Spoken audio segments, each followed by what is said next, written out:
हरिओम तत्सत। जन्म कुंडली विश्लेषण। यह सिंह लग्न की कुंडली है।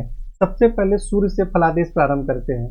तो सूर्य इस कुंडली में द्वितीय भाव में विराजमान है, परंतु यह राहु के साथ भी विराजमान है और केतु की दृष्टि भी इन पर है। तो यदि सूर्य अकेले होंगे तो उनका फलादेश तो बिल्कुल अच्छा होगा कि धन एवं कुटुंब का श्रेष्ठ सुख प्राप्त होता है, धन का संग्रह होता है, शारीरिक स्वास्थ्य, सौंदर्य, सम्मान, प्रतिष्ठा में वृद्धि होती है और अष्टम भाव में दृष्टि के कारण आयु में वृद्धि होती है।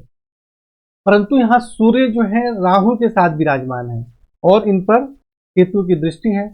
हालांकि सूर्य और इनमें दोनों में अंशात्मक दूरी है, 17 अंश के हैं और राहु 3 अंश के हैं। तो इनमें जो है लगभग 10-12 अंश से ज़्यादा का अंतर है, लेकिन फिर भी परेशानी तो होगी, ज़्यादा नहीं तो कम होगी, लेकिन परेशानी होगी। तो सूर्य पीड़ित हो जाने के कारण फिर क्या होगा कि धन एवं कुटुंब के सुख में कठिनाई एवं परेशानी होती है, जो कि आपको हो रही है, और शारीरिक स्वास्थ्य एवं जीवन की उन्नति में भी कठिनाइयों का सामना करना पड़ता है। तो इसलिए यहाँ पे हमें सूर्य का मंत्र जाप, सूर्य की आराधना करना जरूरी है और राहु केतु से संबंधित दान एवं उपाय करना जरूरी है, जिससे कि जीवन में सही प्रकार से उन्नति हो। चंद्रमा इस कुंडली में द्वादश भाव के स्वामी है और तृतीय भाव में विराजमान है। शुक्र मंगल के साथ विराजमान है और यहाँ पर शनि की दृष्टि है। देखिए तृतीय भाव में शनि की दृष्टि है, तो जिसके कारण भाई बहन के सुख में परेशानी होती है, कुछ मतभेद भी होता है और मानसिक परेशानी भी बनी रहती है। और चंद्रमा जो कि खर्च के स्वामी है, और यह जब शनि से पीड़ित हो जाएंगे तो फालतू और फिजूल खर्च के कारण भी परेशानियों का सामना करना पड़ता है। और जैसे सीने से संबंधित भी किसी प्रकार की परेशानी हो सकती है। और यहाँ से चंद्रमा दृष्टि डाल रहे हैं 9वें भाव पर, तो जिसके कारण पराक्रम यानी परिश्रम के माध्यम से बाहरी स्थानों के संपर्क से भाग्य की उन्नति होती है। तो यहाँ जो चंद्रमा है वो अकारक माना जाता है, द्वादश भाव के स्वामी को या षष्ठ भाव के स्वामी को, अष्टम भाव के स्वामी को। लेकिन चंद्रमा चाहे किसी कुंडली में कारक हो चाहे अकारक को, पीड़ित नहीं होना चाहिए। यदि चंद्रमा पीड़ित हो जाते हैं तो बहुत ज्यादा मानसिक तनाव, परेशानी और जीवन की उन्नति में रुकावट एवं कठिनाई होती है। तो इसलिए चंद्रमा का उपाय करें, सफेद चंदन का तिलक लगाएं, शिव जी की आराधना करें और शनि से संबंधित दान एवं उपाय भी करें। मंगल इस कुंडली में राजयोग कारक ग्रह है। मंगल जो है इस कुंडली में राजयोग कारक ग्रह है और यह 10वें भाव के स्वामी है और 9वें भाव के भी स्वामी है और तृतीय भाव में विराजमान है। तो यहाँ विराजमान होने के कारण पराक्रम में वृद्धि होती है। ऐसे व्यक्ति हिम्मती, परिश्रमी, निडर होते हैं। भाई बहन का सुख प्राप्त होता है, माता भूमि भवन का सुख प्राप्त होता है। और यहाँ से मंगल दृष्टि डाल रहे हैं षष्ठ भाव में, तो जिसके कारण शत्रु पक्ष पर प्रभाव रहता है, उस पर विजय प्राप्त होती है, नौकरी में भी सफलता प्राप्त होती है। और यहाँ से मंगल स्वराशि में दृष्टि डाल रहे हैं, जिसके कारण भाग्य की विशेष उन्नति होती है। ऐसे व्यक्ति धर्म का पालन करते हैं, ईश्वर में आस्था होती है और उच्च शिक्षा भी बहुत अच्छी प्राप्त होती है। और 10वें भाव में दृष्टि के कारण पिता राज रोजगार के क्षेत्र में सुख, सम्मान एवं सफलता प्राप्त होती है। तो मंगल यहाँ पर बहुत अच्छा लाभ दे रहे हैं। परंतु जिस प्रकार चंद्रमा पर शनि की दृष्टि थी, उसी प्रकार मंगल पर भी शनि की दृष्टि है और इनमें बिल्कुल भी अंशात्मक दूरी 1 ही डिग्री का अंतर है। यह 15 है और यह 16 है। तो जिसके कारण जो भी मंगल से संबंधित लाभ बताया गया, उन सभी क्षेत्रों में बहुत ज्यादा कठिनाई एवं परेशानियों का सामना करना पड़ता है और आपको श्रेष्ठ लाभ प्राप्त हो नहीं पाता है। जबकि मंगल तो राजयोग कारक ग्रह है, लेकिन शनि से पीड़ित होने के कारण जो भूमि, भवन, भाग्य की उन्नति और रोजगार से संबंधित जो मैं लाभ बता रहा था, उन सभी में कठिनाई, परेशानी एवं रुकावट होती है। तो इसलिए यहाँ शनि से संबंधित आपको दान एवं उपाय लगातार करना पड़ेगा, जिससे कि मंगल से संबंधित श्रेष्ठ लाभ प्राप्त हो। और मंगल 16 अंश के हैं तो रत्न पहनने की जरूरत नहीं है। तो मंगल का आप मंत्र जाप करें, हनुमान चालीसा का पाठ करें और कुछ उपाय बताए गए हैं वह आप करें। बुध जो है इस कुंडली में एकादश भाव के स्वामी है और द्वितीय भाव के स्वामी है। एकादश भाव यानी आमदनी के स्वामी और द्वितीय भाव धन के संग्रह के स्वामी, दोनों के स्वामी बुध ही हैं। और यहाँ स्वराशि में बैठे 19 डिग्री के, बिल्कुल मजबूत है। देखिए यहाँ पर तो यह बहुत ही अच्छा योग है। तो ऐसे व्यक्ति को धन का संग्रह होता है, कुटुंब का सुख प्राप्त होता है, आमदनी बहुत अच्छी होती है। ऐसे व्यक्ति को जीवन में कभी भी धन की कमी नहीं होती है। और यहाँ से जब अष्टम भाव में दृष्टि डालेंगे तो आयु में वृद्धि भी होती है और किसी प्रकार के शोध या रिसर्च के क्षेत्र में भी सफलता प्राप्त होती है। गुरु जो है इस कुंडली में पंचम भाव के स्वामी है और आयु अष्टम भाव के स्वामी है। और गुरु कहाँ चले गए? द्वादश भाव में और अपने उच्च राशि में विराजमान है। तो जिसके कारण विद्या, बुद्धि, संतान का सुख प्राप्त होता है, परंतु संतान जो है रोजगार करने के लिए या किसी कार्य करने के लिए दूर मतलब निवास करते हैं, क्योंकि यह विदेश का स्थान है। और यहाँ से गुरु जो है अपने चतुर्थ भाव में दृष्टि डाल रहे हैं, तो जिसके कारण माता भूमि भवन का सुख प्राप्त होता है।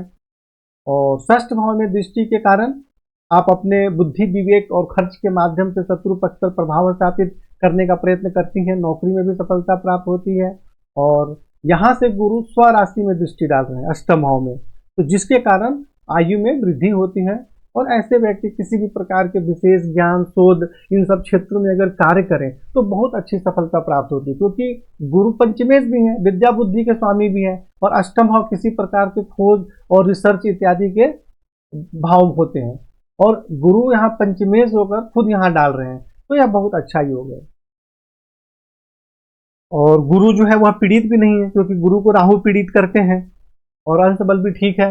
और शुक्र के विषय में चर्चा करते हैं, तो शुक्र जो है इस कुंडली में दसम भाव के स्वामी है और तृतीय भाव के स्वामी है, और यहाँ स्वराशि में बैठे हुए, पिता राज रोजगार के स्वामी है। तो यहाँ विराजमान होने के कारण पराक्रम में वृद्धि होती है, भाई बहन का सुख प्राप्त होता है, और पिता राज रोजगार के क्षेत्र में सुख सम्मान एवं सफलता प्राप्त होती है, रोजगार में बहुत अच्छी उन्नति होती है। और यहाँ से जब दसम भाव पे दृष्टि डालते हैं तो भाग्य की भी विशेष उन्नति होती है, धर्म का पालन करते हैं। लेकिन यहाँ शुक्र 26 अंश का बिल्कुल कमजोर है, तो यही आपको सबसे पहले शुक्र को प्रबल करना जरूरी है, जिसके कारण कि आपको रोजगार में और अच्छी सफलता प्राप्त हो। तो शुक्र को आपको प्रबल करना सबसे ज्यादा जरूरी है। अब यहाँ देखिए शुक्र के सामने प्लस लिखा हुआ है, यानी कि शुक्र जो है चलित कुंडली में यहाँ आ जा रहे हैं, मतलब यहाँ का भी शुक्र फल दे रहे हैं, यहाँ का भी फल दे रहे हैं। और शुक्र यदि यहाँ आते हैं तो यहाँ के अनुसार भी माता भूमि भवन वाहन का श्रेष्ठ सुख प्राप्त होता है। और जब खुद के घर में यहाँ से देखेंगे तो पिता राज रोजगार के क्षेत्र में बहुत अच्छी सफलता प्राप्त होती है। लेकिन इसके लिए शुक्र को प्रबल करना अत्यंत ही आवश्यक है। शनि जो है इस कुंडली में सप्तम भाव के स्वामी है और षष्ठ भाव के स्वामी है, और शनि को सिंह लग्न की कुंडली में अकारक माना जाता है, और ये लग्न में ही बैठ गए। ये सबसे बड़ा परेशानी का कारण है कि यहाँ शनि के विराजमान होने के कारण शारीरिक स्वास्थ्य सौंदर्य और जीवन की उन्नति में बहुत ज्यादा कठिनाई एवं परेशानी होती है, और जीवन में उन्नति बहुत धीरे धीरे होती है, और आलस भी बना रहता है, जीवन में कोई काम सही प्रकार से नहीं कर पाते हैं। और यहाँ से शनि जब तृतीय भाव में मंगल और चंद्रमा इन दोनों को जो दृष्टि डाल रहा है तो भाई बहन से मतभेद भी हो जाता है। और मंगल किसके स्वामी है? माता भूमि भवन और उच्च शिक्षा के स्वामी, भाग्य के स्वामी, इनमें भी परेशानी होती है। और चंद्रमा को पीड़ित करने के कारण भी मानसिक परेशानी हो जाती है। और हाथ जो कंधे होते हैं या हाथ होते हैं या सीने के आसपास का जो जगह होता है वहां भी परेशानी होने की संभावना रहती है। सप्तम भाव में दृष्टि डालने के कारण वैवाहिक जीवन का बहुत अच्छा सुख प्राप्त होता है, दैनिक व्यवसाय में बहुत अच्छी सफलता प्राप्त होती है। तो देखिए एक ही ग्रह लाभ हानि दोनों देते हैं। यहाँ विराजमान होकर परेशानी का योग बना रहे हैं, यहाँ दृष्टि डालकर परेशानी का योग बना रहे हैं, लेकिन यहाँ अच्छा योग बना रहे हैं। और जब दसम भाव में दृष्टि डालते हैं तो पिता राज रोजगार के क्षेत्र में सुख सम्मान एवं सफलता प्राप्त होती है। तो इसलिए शनि से संबंधित आपको दान एवं उपाय करना जरूरी है ताकि सही प्रकार से जीवन में उन्नति हो सके। राहु यहाँ द्वितीय भाव में सूर्य के साथ विराजमान है। अगर सूर्य यहाँ नहीं होते तो राहु यहाँ पर बहुत अच्छा लाभ देते, लेकिन सूर्य के साथ जब राहु विराजमान हो गए तो जिसके कारण धन एवं कुटुंब के सुख में परेशानी होती है, जीवन की उन्नति में भी कठिनाई एवं परेशानियों का सामना करना पड़ता है। षष्ठ भाव में दृष्टि के कारण शत्रु पक्ष पर प्रभाव रहता है, परंतु पेट में किसी प्रकार की बीमारी भी होने की संभावना रहती है। और अष्टम भाव में दृष्टि के कारण स्वास्थ्य एवं आयु के संबंध में परेशानी होती है। और दसम भाव में दृष्टि के कारण पिता राज रोजगार के क्षेत्र में सुख सम्मान एवं सफलता प्राप्त होती है। तो देखिए यहाँ भी परेशानी का योग बना रहे हैं कुछ, और यहाँ भी बना रहे हैं, लेकिन यहाँ लाभ दे रहे हैं। तो यहाँ राहु से संबंधित दान एवं उपाय करना जरूरी है।